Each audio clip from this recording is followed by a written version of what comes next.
நாம் ஒவ்வொரு முறையும் சபையாய் கூடி வருவதனுடைய நோக்கம் சத்தியத்தை நாம் அதிகமாய் அறிந்து கொள்ள வேண்டும் என்பதாக இருக்க வேண்டும். நம் சத்தியத்தை எந்த அளவுக்கு நாம் அறிந்து கொள்கிறோமோ அந்த அளவுக்கு நாம் விடுதலையாக நாம் இருக்க முடியும். நாம் ஒவ்வொருவரும் இந்த பூமியில விடுதலையாக இருக்க வேண்டும் என்பதுதான் தேவனுடைய சித்தம்.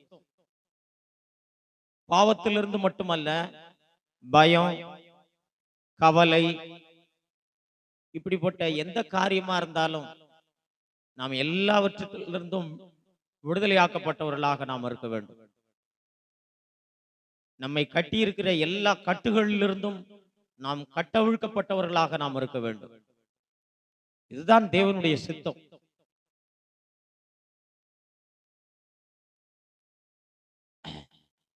நம்முடைய சரீரத்திற்கு வியாதி எப்படியோ அதுபோல நம்முடைய ஆவிக்கு பாவம் இருக்கிறது. நம்முடைய சரீரத்துக்கு வியாதியை போல நம்முடைய ஆவிக்கு பாவம் இருக்கிறது. ஆகவே பாவ நோய் கொண்டிருக்கிற நம்முடைய இருதயம் குணமாக்கப்படணும் அப்படின்னா தேவனுடைய வார்த்தையை தவிர வேறு வழி இல்லை. தேவனுடைய வார்த்தையினால தான் நம்முடைய இருதயம் குணமாக்கப்பட முடியும். சங்கீதம் 107:20 வசனத்துல நாம் வாசிக்கிறோம். சங்கீதம் 107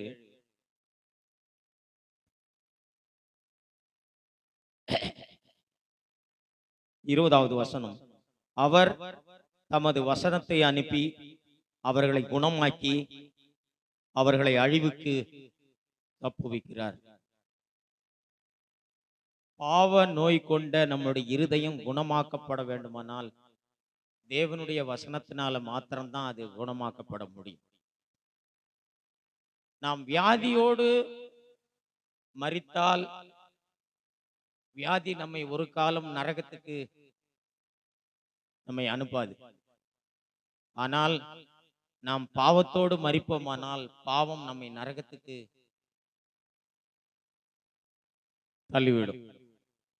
ஆகவே பாவத்தை நாம் ரொம்ப எளிதாக நாம் எடுத்துக்கொள்ளக்கூடாது. பாவத்தை நாம் ரொம்ப சீரியஸாக நாம் எடுத்துக்கொள்ளணும். தேவன் யாரையும் நரகத்துக்கு அனுப்புறது இல்லை.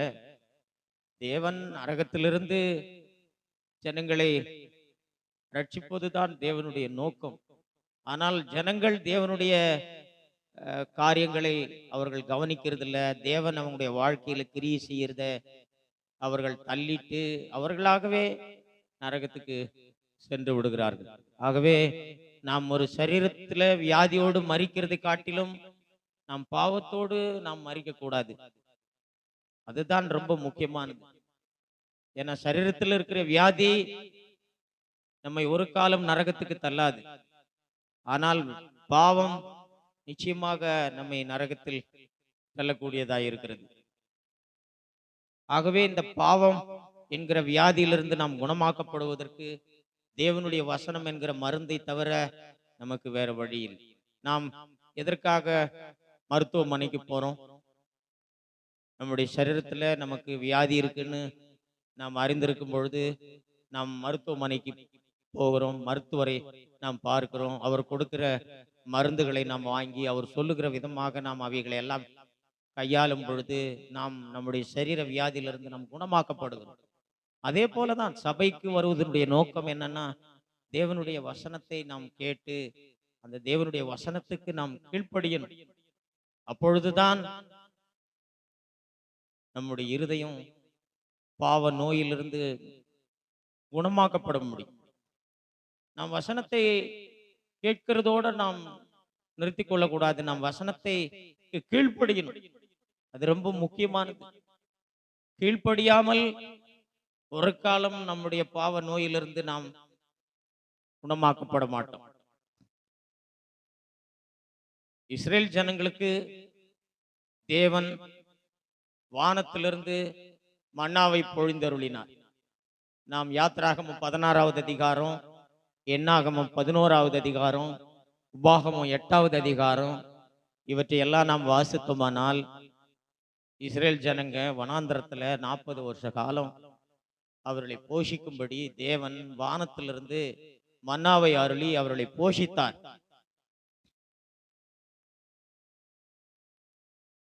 அதே போலதான் தேவன் நமக்கு ஆவிக்குரிய மன்னாவாக தேவனுடைய வசனத்தை தேவன் நமக்கு கொடுத்திருக்கிறார். நம்முடைய இருதயத்தை போஷிப்பதற்கு, நம்முடைய ஆவியை நாம் போஷிப்பதற்கு தேவனுடைய வார்த்தை தான் நமக்கு பயன்படுமே ஒழிய வேற எதுவுமே நமக்கு பயன்படாது. தேவனுடைய வார்த்தையினாலே நாம் போஷிக்கப்படணும். இந்த பூமியில நாம் சந்திக்கக்கூடிய சோதனைகள், பிரச்சனைகள், கஷ்டங்கள், உபத்திரவங்கள் எல்லாவற்றிலேயும் நாம் விடுதலையோடு கூட நாம் வாழ வேண்டுமானால் தேவனுடைய வசனத்தினாலே நாம் போஷிக்கப்படணும்.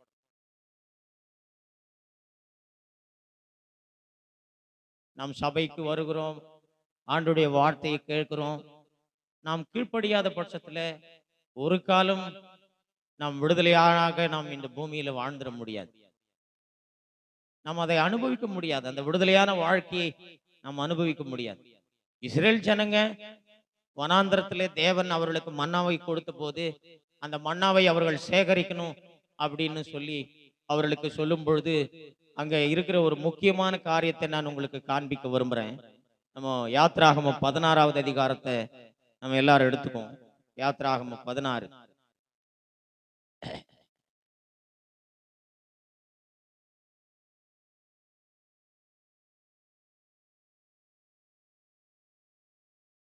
தேவன் மோசேயினிடத்துல சொல்லி இஸ்ரேல் ஜனங்களுக்கு சொல்லும்படி செய்த அந்த வசனத்தை நான் உங்களுக்கு வாசிக்கிறேன்.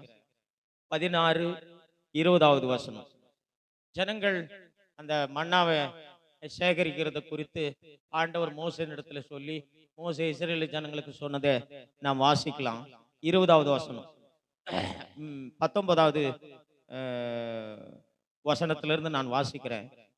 மோசே அவர்களை நோக்கி, ஒருவனும் விடியற்காலம் மட்டும் அதில் ஒன்றும் வைக்கக்கூடாது என்று அவர்களுக்கு சொல்லியும் மோசேயின் சொல் கேளாமல் சிலர் அதில் விடியற்காலம் மட்டும் கொஞ்சம் மீதியாய் வைத்தார்கள். அது பூச்சி பிடித்து நாற்றம் எடுத்தது. அவர்கள் மேல் மோசே கோபம் கொண்டார். மோசே இஸ்ரேல் ஜனங்க கிட்ட சொல்லும்படி தேவன் சொன்ன காரியம் என்னன்னா, இந்த மன்னாவை சேகரிச்சு இந்த விடியற் காலம் வரைக்கும் அதை வைத்திருக்க கூடாது அப்படின்னு சொன்னாங்க. ஆனா மோசே சொன்னது போல, தேவன் சொன்னது போல அவர்கள் அதற்கு கீழ்ப்படியில்லை. கீழ்ப்படியாததுனால இந்த மன்னா பூச்சி பிடித்து நாற்றம் எடுத்தது.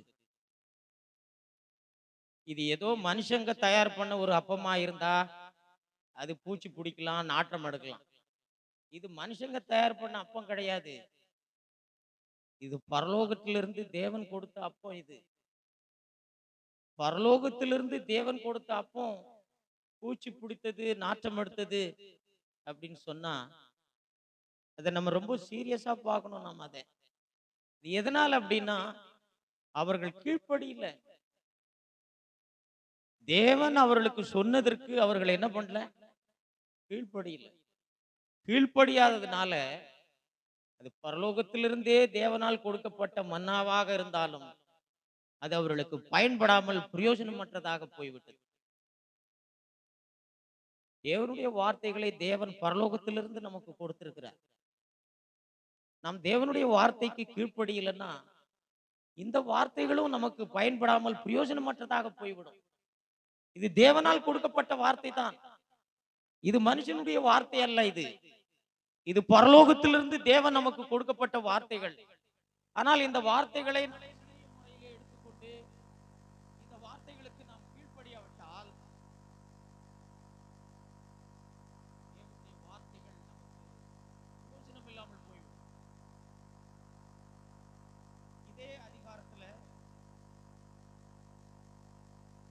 இந்த மன்னாவை சேகரிக்கிறது குறித்து மோசே ஜனங்களுக்கு சொன்ன இன்னொரு வசனத்தை நான் உங்களுக்கு வாசிக்கிறேன்.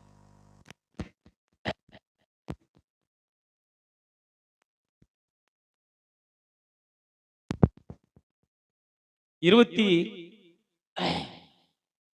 23 நான் வாசிக்கிறேன் பாருங்க. அவன் அவர்களை நோக்கி, கர்த்தர் சொன்னது இதுதான், நாளைக்கு கர்த்தருக்குரிய பரிசுத்த ஓய்வு நாளாகிய ஓய்வு, நீங்கள் சுட வேண்டியதை சுட்டு வேவிக்க வேண்டியதை வேவித்து மீதியாயிருக்கிறதை எல்லாம் நாளை மட்டும் உங்களுக்காக வைத்து வையுங்கள் என்றான். நாம் இதற்கு முன்பதாக வாசித்த வசனத்துல, நீங்கள் இதை விடியற்காலம் மட்டும் என்ன பண்ணக்கூடாது, வைக்க கூடாது என்று சொன்னார். ஆனால் இந்த இடத்துல ஓய்வு நாளாய் இருக்கிறபடினாலே, மறுநாள் ஓய்வு நாளா இருக்கிறபடினாலே, அந்த ஓய்வு நாள்ல எதையுமே செய்யக்கூடாது என்பதனால முன்கூட்டியே நீங்கள் அந்த ஓய்வு நாளுக்கும் சேர்த்து நீங்க என்ன பண்ணணும், மன்னாவை சேகரித்து வைக்கணும் அப்படின்னு சொல்லி மோசே சொல்ற. 24வது வசனம், மோசே கட்டளையிட்டபடியே அதை மறுநாள் வரைக்கும் வைத்து வைத்தார்கள். இப்போ மோசே சொன்னதுக்கு அவங்க கீழ்ப்படிஞ்சாங்க. அவர்கள் தேவனுடைய வார்த்தைக்கு அவங்க என்ன பண்றாங்க, கீழ்ப்படிஞ்சாங்க. என்ன நடந்ததுன்னு சொல்லி பாருங்க. அப்பொழுது அது நாரவும் இல்லை, அதிலே பூச்சி பிடிக்கவும் இல்லை. கீழ்ப்படியும் பொழுது அந்த மன்னா அவங்களுக்கு பிரயோஜனமா இருந்தது, அவங்களுக்கு ஆசீர்வாதமா இருந்தது. ஆனா கீழ்ப்படியாத போது அந்த மன்னா அவங்களுக்கு என்ன பண்ணல, ஆசீர்வாதமாகவும் பிரயோஜனமாகவும் இல்லை. எனக்கு அன்பான தேவனுடைய ஜனமே, ஆண்டுடைய வார்த்தையை தேவன் பரலோகத்திலிருந்து நமக்கு கொடுத்திருந்தாலும் நாம் கீழ்ப்படியும் போது மட்டும்தான் இது நமக்கு ஆசீர்வாதமாக இருக்கும். கீழ்ப்படியும் போது மட்டும்தான் இது நமக்கு பயனுள்ளதா இருக்கும். இல்லாட்டா இது ஒரு காலம் நமக்கு ஆசீர்வாதமாக இருக்காது.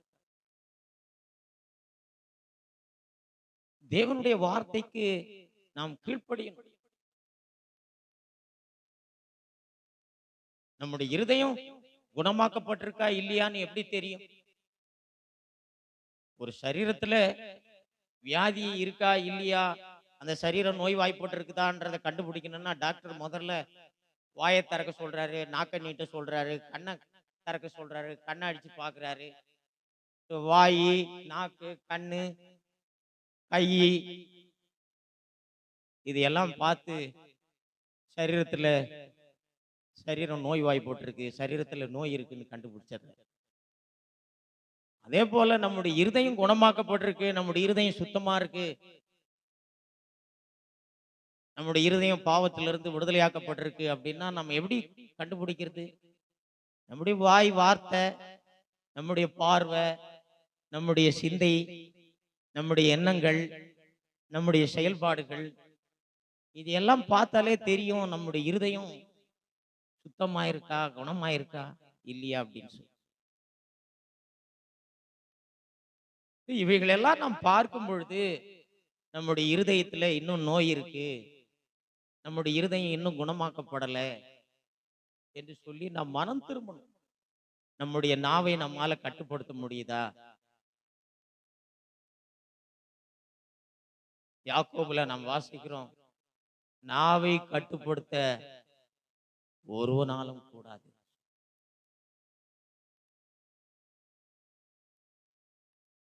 நாம் நாவை கட்டுப்படுத்தி வாழ்றது, நம்முடைய பார்வை, இவைகளெல்லாம் நமக்கு ஒரு கட்டுப்பாடு இல்லாமல், இவைகளெல்லாம் ஒரு ஆரோக்கியம் இல்லாமல் நாம் குணமாக்கப்பட்டிருக்கிறோம்னு சொல்லி நாம் எப்படி சொல்ல முடியும்? நம்முடைய இருதயம் தான் ரொம்ப முக்கியமானது. நம்முடைய இருதயம் சுகமாக இருந்தால் நம்முடைய பார்வை ஆரோக்கியமாக இருக்கும், நம்முடைய பேச்சு ஆரோக்கியமாக இருக்கும், நம்முடைய சிந்தை ஆரோக்கியமாக இருக்கும், நம்முடைய செயல்பாடுகள் ஆரோக்கியமாக இருக்கும். நம்முடைய இருதயம் சரியில்லாமல் இருந்தால் நம்முடைய பேச்சு சரி இருக்காது, நம்முடைய பார்வை சரி இருக்காது, நம்முடைய சிந்தை சரி இருக்காது, நம்முடைய செயல்பாடுகள் சரி இருக்காது.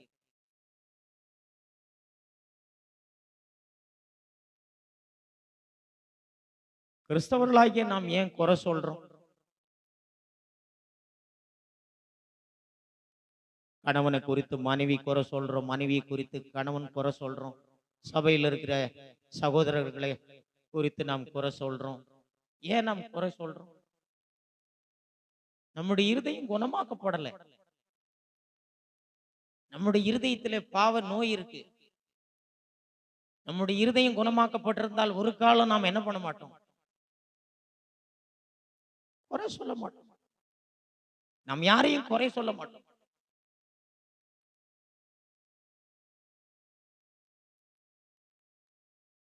நாம் தரக்குறைவா யாரையும் பேச மாட்டோம். நாம் கனவீனமாக யாரையும் நாம் பேச மாட்டோம். ஒரு மரியாதை குறைவாக நாம் யாரையும் நாம் பேச மாட்டோம். இவைகளெல்லாம் நம்முடைய கணவனை நாம் கனவீனமாக நாம் ஒரு காலம் நாம் பேச மாட்டோம். சபையில் இருக்கிற எந்த சகோதரையும் நாம் கனவீனமாக நாம் பேச மாட்டோம். நாம் நம்முடைய இருதயம் குணமாக்கப்படல அப்படின்னா, நம்முடைய இருதயம் சரியில்லைன்னா, நாம் நிச்சயமாக ஆரோக்கியமாய் நம்மால் ஒரு காலம் நாம் பேச முடியும்.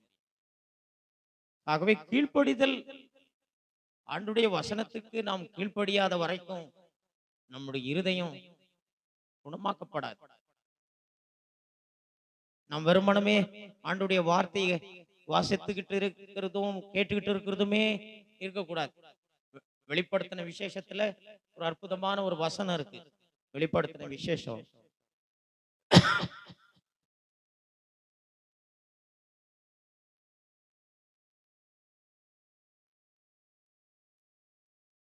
ஒன்னாவது அதிகாரம் 3வது வசனம்.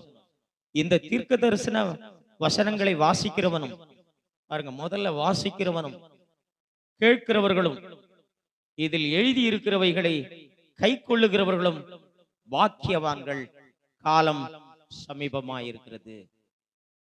ஏன் இதை நாம் வாசிக்கிறோம்? ஏன் இதை நாம் கேட்கிறோம்? நீங்க முக்கியமா கோடிட்டு கொள்ள வேண்டியது என்னன்னா, கை கொள்ளுகிறவர்கள்.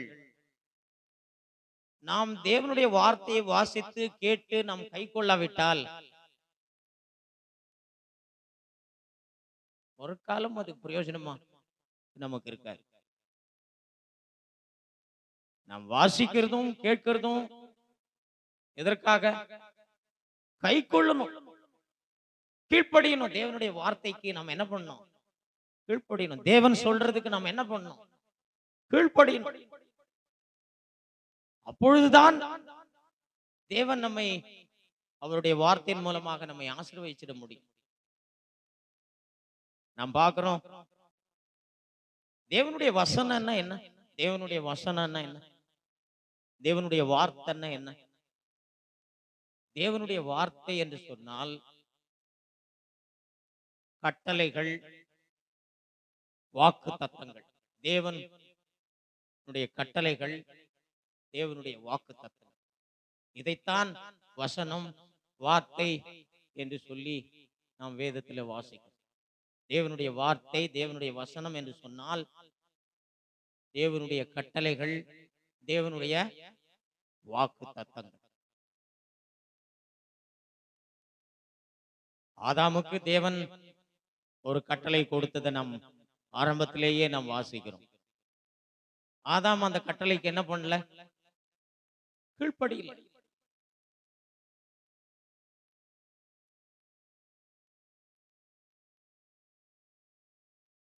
நாம் தேவனை விசுவாசிக்கிறோம் அப்படின்னா, நாம் தேவனுடைய வார்த்தையை விசுவாசிக்கிறோம்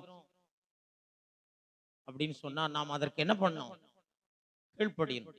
எப்பொழுதுமே விசுவாசத்தையும் கீழ்ப்படிதலையும் தேவன் இணைத்து வைத்திருக்கிறார். தேவன் இணைச்சிருக்கிறத நாம் பிரிக்க கூடாது. விசுவாசமும் கீழ்ப்படிதலையும் தேவன் என்ன பண்ணியிருக்காரு?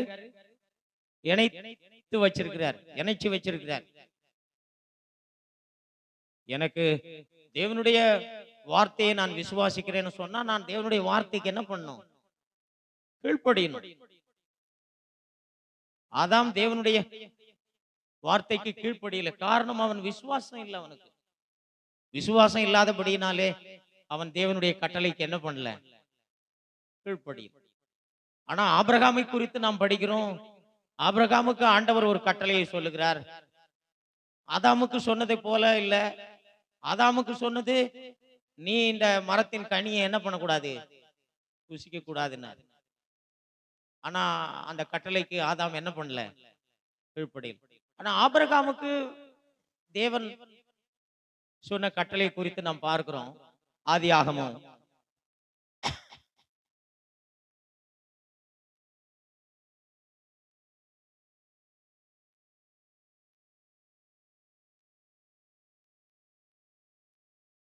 12வது அதிகாரம்.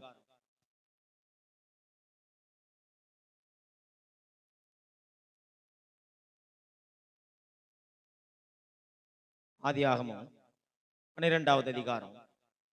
கர்த்தர் ஆபிரகாமை நோக்கி, நீ உன் தேசத்தையும் உன் இனத்தையும் உன் தகப்பனுடைய வீட்டையும் விட்டு புறப்பட்டு நான் உனக்கு காண்பிக்கும் தேசத்துக்கு போ. ஆண்டவர் ஆபிரகாமுக்கு என்ன சொன்னாரு? நான் உனக்கு காண்பிக்கிற தேசத்துக்கு நீ போகணும். உன் தகப்பனை விட்டுட்டு, உன் தாயை விட்டுட்டு, உன் இனத்தை விட்டுட்டு நீ என்ன பண்ணணும்? நான் காண்பிக்கிற தேசத்துக்கு போ அப்படின்னு சொல்றேன். ஆனா ஆபிரகாம் என்ன பண்றான்?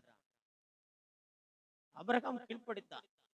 அதனாலதான் தேவனுடைய வார்த்தைக்கு, தேவனுடைய சொல்லுக்கு அவன் கீழ்ப்படிந்ததுனாலதான் தேவன் அவனை ஆசீர்வதித்தார். நம்ம 4வது வசனம், கர்த்தர் ஆபிரகாமுக்கு சொன்னபடியே அவன் புறப்பட்டு போனான் என்று சொல்லி நாம் வாசிக்கிறோம். ஆகவேதான் ஆபிரகாமை தேவன் என்ன பண்ணாரு? ஆசீர்வதித்தார். கிறிஸ்தவர்களாகிய நமக்கு இந்த பூமிக்குரிய காரியங்களிலே ஆசீர்வதிக்கும்படியாய் ஆண்டவர் நமக்கு அப்படிப்பட்ட கட்டளைகள் அல்ல. ஆண்டவர் நமக்கு இந்த பூமிக்குரிய காரியங்கள்ல நாம் ஆசீர்வதிக்கப்படும்படியான கட்டளைகளோ வாக்கு தத்தங்களோ அல்ல தேவன் நமக்கு கொடுத்திருக்கிறது. நம்முடைய இருதயத்தோடு சம்பந்தப்பட்ட கட்டளைகளை தேவன் நமக்கு கொடுத்திருக்கிறார். நம் இருதயத்திலே பரிசுத்தமாய் வாழும்படியான கட்டளைகளை தேவன் நமக்கு கொடுத்திருக்கிறார். நான் நமக்கு விசுவாசம் இல்லாதப்போ, நமக்கு விசுவாசம் இல்லாவிட்டால் நாம் ஒரு காலம் தேவனுடைய சொல்லுக்கும் அவருடைய வார்த்தைக்கு நம்மால் என்ன பண்ண முடியாது? கீழ்ப்படிய முடியாது. நாம் பரிசுத்தமாய் வாழ்வதை காட்டிலும் இன்றைக்கு சபை என்று சொன்னால் மகிழ்ச்சியாக, சந்தோஷமாக, சபையில் இருக்கிற ஜனங்கள் மகிழ்ச்சியாக, அவர்களை மகிழ்ச்சியாக்குவதும் சந்தோஷமாக்குவதும் தான் இன்றைக்கு பிரதானமாக இருக்கிறது. நான் மகிழ்ச்சியா இருக்கக்கூடாது, சந்தோஷமா இருக்கக்கூடாதுன்னு இல்லை. ஏன்னா தேவனுடைய கட்டளையை நமக்கு சொல்லுது, சந்தோஷமாய் இருங்கள், சந்தோஷமாய் இருங்கள் என்று நான் மீண்டுமாய் உங்களுக்கு சொல்லுகிறேன் என்று சொல்லி நாம் படிக்கிறோம். ஆனா பரிசுத்தத்திலிருந்து தான் இந்த மகிழ்ச்சியும் சந்தோஷமும் இருக்கணுமே தவிர, உலக பிரகாரமான ஜனங்களைப் போல சந்தோஷமும் மகிழ்ச்சியும் நமக்கு இருப்பதல்ல. முதலாவது பிரதானமானது பரிசுத்தம். அந்த பரிசுத்தத்திலிருந்து தான் நமக்கு என்ன என்ன இருக்கணும்? சந்தோஷமும் மகிழ்ச்சியும் இருக்கணும். ஆகவே கிறிஸ்தவர்களாகிய நாம் நம்முடைய பிரதான நோக்கம், நம்முடைய இருதயத்திலே நாம் எப்படி இருக்கணும்? பரிசுத்தமாக இருக்கணும். நம்முடைய இருதயம் குணமாக்கப்பட்ட ஒரு இருதயமா இருக்கணும். அநேகர் ஆரோக்கியமான கிறிஸ்தவர்களாக நாம் இருக்கிறது இல்லை. நம்முடைய வார்த்தைகள், நம்முடைய செயல்கள், நம்முடைய பார்வைகள், ஒரு பெருமையான ஒரு பார்வை, பெருமையான ஒரு பேச்சு, மேட்டிமையான ஒரு சிந்தை, தங்களை குறித்து மேட்டிமையாக ஒரு சிந்தை உள்ளவர்களாக இருக்கிறது. நாம் ஒரு ஆரோக்கியமான கிறிஸ்தவர்கள் அல்ல. நாம் நோய்வாய்ப்பட்டிருக்கிறோம். நம்முடைய இருதயம் பரிசுத்தமாக இல்லை. நம்முடைய இருதயம் குணமாக்கப்படலை. ஆனா நாம் அவைகளை குறித்தெல்லாம் கவனத்துல நாம் எடுத்துக்கொள்ள மாட்டோம். நாம் அவைகளை சீரியஸாகவே நாம் எடுத்துக்கொள்ள மாட்டோம். எனக்கு அன்பானவர்களே, நான் உங்களுக்கு ஒன்று சொல்லுகிறேன். நம்மை குறித்து மேட்டிமையான எண்ணம் கொள்வது, நம்மை குறித்து பெருமையாய் பேசுவது, மற்றவர்கள் மீது நாம் எளிதாக நாம் பழியை போடுறது, மற்றவர்கள் மீது எளிதாய் மற்றவர்களை நாம் குற்றம் சாட்டுறது, இவைகளெல்லாம் நாம் ஆரோக்கியமான கிறிஸ்தவர்களாய் இருப்பதற்கு அடையாளம் இல்லை. இவைகளெல்லாம் பிசாசுடைய குணங்கள். பிசாசுதான் எப்பொழுதுமே குற்றப்படுத்துகிறவனா இருப்பான். இந்த பிசாசினுடைய ஆவியோடு நாம் இணைந்திருக்கும் பொழுதுதான் நாம் எப்பொழுதுமே குற்றப்படுத்துகிறவர்களாய் நாம் இருப்போம். நாம் ஆரம்பத்திலேயே நாம் அதை நாம் பார்க்கிறோம். ஆதாம் ஏவாள் பிசாசினுடைய வார்த்தைக்கு செவி கொடுத்து அவர்கள் தேவனுக்கு கீழ்ப்படியாமல் அவன் பாவம் செய்த உடனே ஆதாமினிடத்துல தேவன் கேட்கும் பொழுது அவன் தான் செய்த தவறை குறித்து அவன் ஒரு காலம் அவன் மனம் திரும்பல. அவன் என்ன சொல்றான், ஆண்டவரே நீர் கொடுத்த இந்த ஸ்திரீனாலதான் நான் இப்படி பண்ணேன், இந்த ஸ்திரீ தான் இதற்கு காரணம், நீங்க தான் இதற்கு காரணம்னு சொல்லி ஸ்திரீயின் மீது அவன் பழி போடுறான். தேவன் மீது அவன் பழிய போடுறான். ஸ்திரீயை அவன் குற்றம் சாட்டுகிறான். ஸ்திரீ கூட என்ன சொல்றாங்க, இந்த சர்ப்பம் தான் என்ன பண்ணுச்சு, வஞ்சித்ததுன்னு சொல்லி சர்ப்பத்தின் மீது நாம் நம்முடைய தவறுகளை குறித்து, நாம் செய்கிற நம்மிடத்துல இருக்கிற பாவங்களை குறித்து நாம் மனம் திரும்ப நாம் விருப்பமற்றவர்களாக நாம் இருந்து கொண்டு நாம் மற்றவர்கள் மீது பழியை போட்டு மற்றவர்களை நாம் குறை சாட்டி கொண்டிருந்தால் நாம் ஒரு காலம் நம்மிடத்திலே பரிசுத்த ஆவியானவர் இல்லை. நாம் சாத்தானுடைய ஆவியோடு நாம் என்ன பண்றோம், நாம் இணைந்திருக்கிறோம். ஆகவே எனக்கு அன்பானவர்களே, நாம் ரொம்ப ஜாக்கிரதையா இருக்கணும். நம்முடைய வாயின் வார்த்தைகளை குறித்து நாம் ரொம்ப ஜாக்கிரதையா இருக்கணும். நம்முடைய பார்வையை குறித்து நாம் ஜாக்கிரதையா இருக்கணும். நம்முடைய சிந்தையை குறித்து நாம் ஜாக்கிரதையா இருக்கணும். நம்முடைய செயல்பாடுகளை குறித்து நாம் ஜாக்கிரதையா இருக்கணும். நாம் தேவனுடைய வசனங்களை கேட்பதற்கு எதற்காக நாம் கேட்கிறோம், தேவனுடைய வசனங்களை ஏன் கேட்கிறோம்? இவைகளெல்லாம் ஆரோக்கியமாய் இருப்பதற்காகத்தான் நாம் தேவனுடைய வசனங்களை கேட்கிறோம். தேவனுடைய வசனம் தான் இவைகளுக்கு மருந்து. நம்முடைய பார்வை ஆரோக்கியமாக இருக்க வேண்டுமானால் தேவனுடைய வசனம் தான் இதற்கான மருந்து. ஆகவே எப்பொழுதுமே நம்முடைய இருதயத்தை குறித்து நாம் மிகுந்த ஜாக்கிரதையா இருக்கும். ஆண்டவரே, என்னுடைய இருதயத்துல பாவம் இல்லாத ஒரு வாழ்க்கையை நான் வாழணும் ஆண்டவர். என்னுடைய இருதயத்துல பரிசுத்தமான ஒரு வாழ்க்கையை நான் வாழணும் ஆண்டவர். இந்த அடிப்படையிலே நாம் பரிசுத்தத்தை பிரதானமாக வைத்து நாம் பாடுவதும் மகிழ்ச்சியா இருப்பதும் கர்த்தரை துதிப்பதும் அவரை ஸ்தோத்தரிப்பதும் சந்தோஷமா இருப்பதும் இவைகளெல்லாம் நமக்கு மிகவும் ஆசீர்வாதமாக இருக்கும். நாம் நம்முடைய இருதயத்துல நாம் பரிசுத்தமாய் இல்லாமல், நம்முடைய இருதயத்துக்கு நாம் முக்கியத்துவம் கொடுக்காமல், நாம் இருதயத்துல நாம் தேவனோடு சரியாக நாம் இல்லாமல் நாம் புறம்பான காரியங்களை நாம் முக்கியப்படுத்தி கொண்டிருப்போமானால் நாம் ஆரோக்கியமற்றவர்களாக, ஒரு ஆரோக்கியமற்ற கிறிஸ்தவர்களாக நாம் இருப்போம். நாம் ஒரு நோய்வாய்ப்பட்ட ஒரு ஜனங்களை போல நாம் இருப்போம். அன்பானவர்களே, தேவனுடைய வார்த்தைக்காக நாம் தேவனுக்கு நன்றி சொல்லணும். தேவன் நம்ம எவ்வளவாய் நேசிக்கிறார் என்பதற்கு அடையாளமாக தேவனுடைய வார்த்தைகளை தேவன் வைத்திருக்கிறார். தேவனுடைய வார்த்தை இல்லாவிட்டால் நாம் ஒரு காலம் சத்தியத்தை நாம் அறிந்து கொள்ள முடியாது. தேவனுடைய வார்த்தை இல்லாவிட்டால் நாம் சத்தியத்தை அறிந்து கொள்ள முடியாது. சத்தியத்தை நாம் அறிந்து கொள்ளாத பட்சத்திலே நாம் விடுதலையாக இந்த பூமியில நாம் வாழ முடியாது. யோவான் 8வது அதிகாரம் 32வது வசனத்துல சத்தியத்தை அறியுங்கள், சத்தியம் உங்களை விடுதலையாக்கும் என்று சொன்னார். நாம் உண்மையாகவே தேவனுக்கு நன்றியுள்ளவர்களாய் நாம் இருக்கணும். தேவனுடைய வார்த்தைக்கு நாம் தேவனுக்கு நன்றியுள்ளவர்களாய் நாம் இருக்கணும். தேவனுடைய வார்த்தை இல்லாதிருந்தால் இந்த பூமியில நாம் சத்தியத்தை நாம் அறிந்து கொண்டிருக்க மாட்டோம். சத்தியத்தை அறிந்து கொள்ளாத ஒருவர் கூட நாம் விடுதலையாக இந்த பூமியில வாழ்ந்துட மாட்டோம். அநேகர் சொல்லுகிறோம், நான் சத்தியத்தை அறிந்து கொண்டிருக்கிறேன் என்று சொல்லி. நம் சத்தியத்தை அறிந்து கொண்டிருந்தால் ஏன் நாம் பயப்படுறோம்? சத்தியத்தை அறிந்து கொண்டிருந்தா ஏன் கவலைப்படுறோம்? நம்முடைய தேவன் யாரு? அவர் சர்வ வல்லமையுள்ள தேவன். ஒரு சர்வ வல்லமையுள்ள தேவனுடைய பிள்ளைகளாகிய நாம் எப்படி இருக்கணும்? நாம் ஏன் கவலைப்படுறோம்? நாம் ஏன் பயப்படுறோம்? நாம் ஏன் பரிசுத்தமாய் நம்மால ஏன் பரிசுத்தமாய் வாழ்ந்துட முடியல?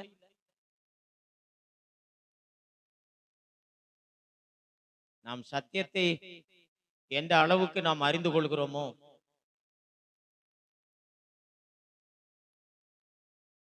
எந்த அளவுக்கு நாம் அறிந்து கொள்கிற சத்தியங்களுக்கு நாம் கீழ்ப்படுகிறோமோ, அதை பொறுத்துதான் இப்படிப்பட்ட வாழ்க்கையை தேவன் நமக்கு என்ன பண்ண முடியும்? தந்துட முடியும். ஆகவே எனக்கு அன்பானவர்களே, தேவனுக்கு கீழ்ப்படுகிறது அவ்வளவு முக்கியமானது. தேவனுக்கு படியாமல் இந்த பூமியில நாம் ஒரு விடுதலையான வாழ்க்கையை நாம் வாழ்ந்துட முடியாது.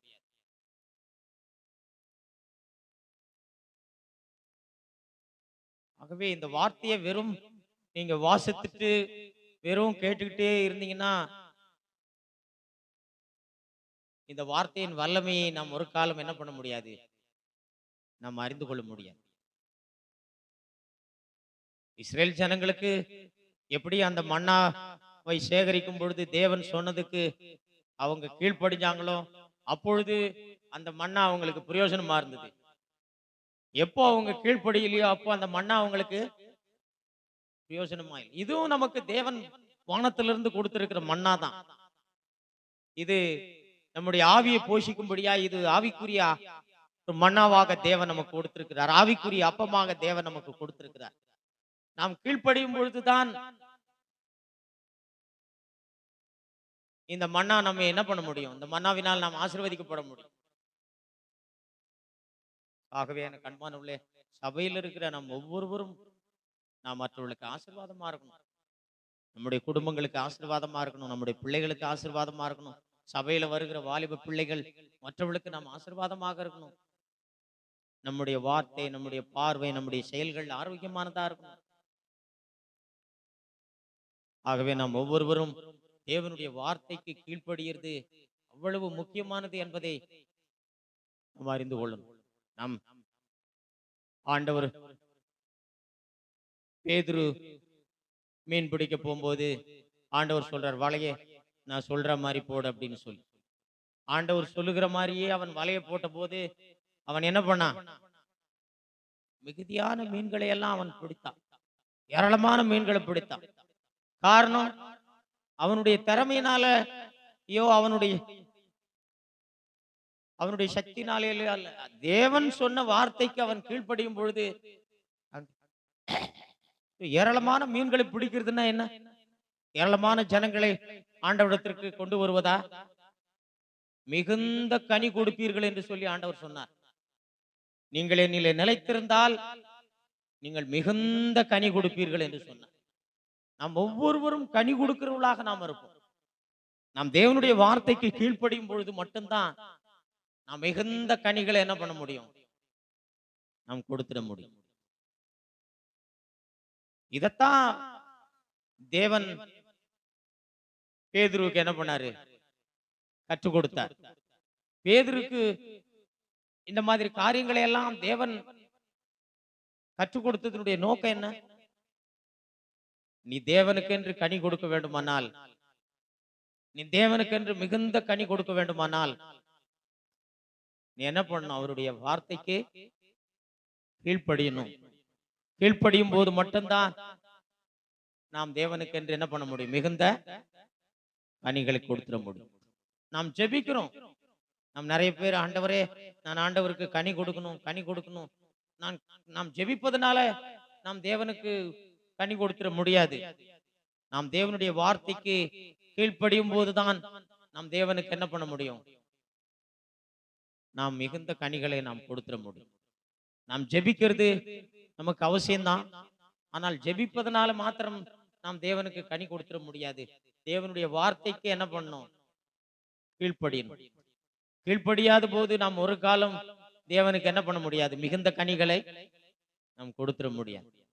ஆகவே நாம் ஒவ்வொருவரும், ஆண்டவரே நம்முடைய வார்த்தையை நாங்கள் வாசிக்கிறதும் கேட்கிறதும் மட்டுமல்ல, அவைகளை நாங்கள் என்ன பண்ணணும்? கை கொள்ளணும். நம்முடைய வார்த்தைக்கு நாங்கள் அப்படியே கீழ்ப்படியணும். அப்படி எங்களுக்கு நீர் உதவி செய்திரும் ஆண்டவரே என்று சொல்லி நம்மை ஆண்டவருக்கென்று நம்மை அர்ப்பணிப்போம். கர்த்தர் நம்மை ஆசீர்வதிப்பார்.